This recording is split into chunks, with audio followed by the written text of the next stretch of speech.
আসসালামু আলাইকুম।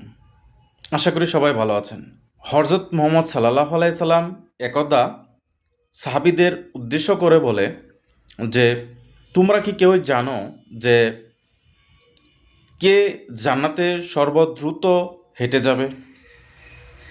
জান্নাতে প্রবেশ করবে?"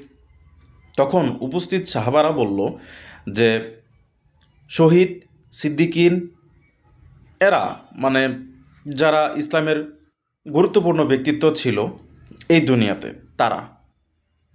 হযরত মুহাম্মদ সাল্লাল্লাহু আলাইহি সাল্লাম উত্তর দিল, "না, অগ্রগামী হবে এমন কিছু ব্যক্তি, এমন কিছু মুমিন যারা অন্তরে কখনোই রাগ পোষণ করে না, তারাই।"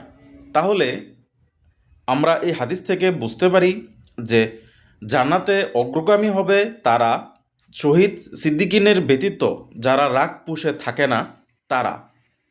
তাহলে তাদের থেকেই ওই সময়ে যারা রাগ পুষে থাকে না তারা অগ্রগামী হবে এবং তারা হবে তাদের থেকেও শ্রেষ্ঠ।